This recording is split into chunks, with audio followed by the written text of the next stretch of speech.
Should we get started here? I've got some pretty interesting news, but I'm trying to pull it up on the computer that I am doing video on. So let me get there. Block had basically this, I don't know what to call it, sort of a Cyber Monday, Black Friday review, because they work with so many retailers, and so they kind of gave this comprehensive review, except it was like not all that comprehensive. Like Mhm. it was a lot of pieces of data that like didn't give me a very good glimpse at what was actually like happening in the retail space. So the news was Square and Afterpay sellers, so between the two ecosystems, the sellers that are associated with each one saw more than 61 million transactions during Black Friday and Cyber Monday shopping weekend. They didn't say whether or not that was up or down from last year. Maybe it's because Afterpay wasn't integrated last year, so it's hard for them to tell, but I, it sounds like a lot, I guess. So that's good. The other thing they mentioned, Square payroll labor data shows a 19% increase in holiday staffing, with employees clocking 3.8 million labor hours. Sounds to me like margins are compressing, but What oh, say that again. uh, basically they said labor was up 19%. Employees during Mm. holiday staffing was up 19%. I assume that's year over year. It doesn't actually say that explicitly. The other thing they mentioned here, transactions of buy now, pay later methods through Afterpay grew 120%. And then I was like, wow, I can't believe it's still going that fast compared to pre-holiday across online and in person. Well, yeah, that's got to be an easy comp. I wish they would give to last year during the same time period. October, November, just totally different periods for retail, as we all know, especially in the United States. Yeah, and then I guess a couple of other okay, so and I don't know if this is year over year data. I think it is, but if they're comparing this to uh pre-holiday, I don't know. It's such a meaningless comp. All right.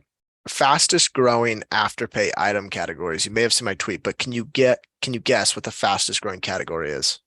Well, I just clicked your link, so I have it up. So spoil it. I don't want to spoil it. Tell the listeners what it is. Okay. Food and beverage use of Afterpay for food and beverage items was up 251%. Would that not concern you if you were a lender? Maybe it depends on what. I guess it would be hard to get this data, and you won't know until it is concerning. But maybe people are just using it in general, and they kind of have their 2 week periods that they're replacing it with a credit card for, where people don't really scoff at, people using credit cards to buy food and beverages. So maybe it's not that big of a deal. And yeah, this is going to definitely drive revenue growth, right? But yeah, if people feel the need to do layaway on a sandwich purchase, that's not. I guess we'd have to see more data, but it is potentially concerning, right? Yeah, that's yeah. Maybe I'm overthinking it. And I probably am, but when I read that, I think, okay, they need an installment loan to buy their cup of coffee. That's not, I don't it's know if not, it doesn't have to be need. It could be need, it could be them just but replacing their credit card. Yeah, that's true. That's one way to look at it. But why is it just outpacing every other category so much? a lot of advertisers out there I suppose. putting it at they're putting in a lot of marketing dollars. Who knows? It All seems right, like well, there's just a narrative that out there that younger people don't like credit cards, and this is basically the same thing with different terms, right? But younger people seem like our age seem to like this better. It's showing up in the data, but who knows? It's kind of pick your poison, right? You're still taking out a loan to buy a consumer item. yeah, you're deferring expenses. All right. This is maybe a little more interesting. Trending Afterpay search terms. The highest trending were PS5, number one, gift cards. What? That's not even, no, Nintendo Switch was the second. Sorry, they've got these out of order. Nintendo Switch was the second, Xbox was the third.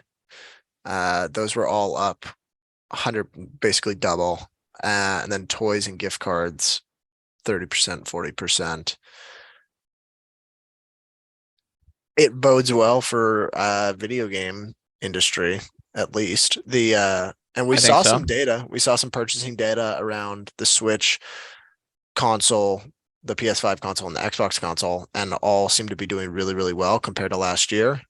Yeah, I Maybe can maybe find that data for the United Kingdom and yeah. But yeah, keep I going. guess that was just the UK, yeah. But that's we own a couple of video gaming companies, and anytime you can see them actually meeting demand, it's a little more satisfying.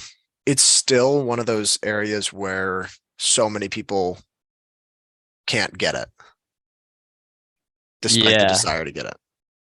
Yeah. The supply is just going to be slow.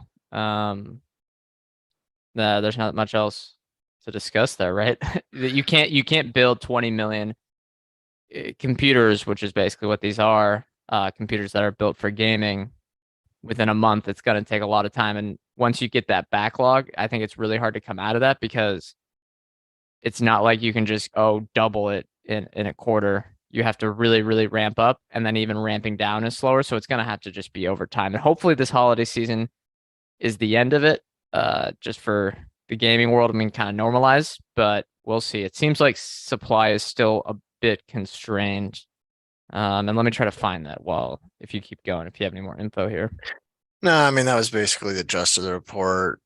I think you get probably a lot more from Adobe's Cyber Monday, Black Friday weekend wrap up because they kind of have analytics on basically the entire e-commerce space. So uh, it's a little more useful potentially. The only other item that I brought to the table, and I guess it wasn't the newsiest week for me, but the Airbnb, I don't know if you saw this, but they launched like an apartments tab. I did, or It's like a part, partnership, right, or something like that. yeah, it's like a section where you can find apartment Airbnb friendly apartments. So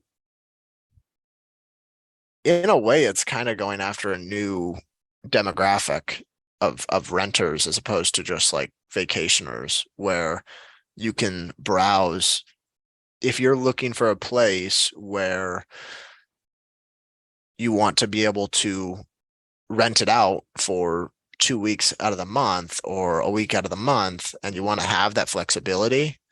A lot of apartments don't allow it. Um, but Airbnb's basically created the dashboard to go find it. My thought here is that this is going to encourage apartments to be more accepting of it, which, Yeah, because it's competitive where renters are going to want this option. yeah, and now they have a directory to find them. I definitely want this option. I actually looked up the Seattle area. Not really. There's only a couple, so limited supply right now, which I guess is to be expected. But for both of us, as two people that don't have, um, we're not tied down to any, in-person work, we would have the ability to leave and maybe take a month somewhere else and live somewhere else, probably on Airbnb, maybe one of the other platforms, and then rent out your apartment. You're not, paying double rent and stuff like that.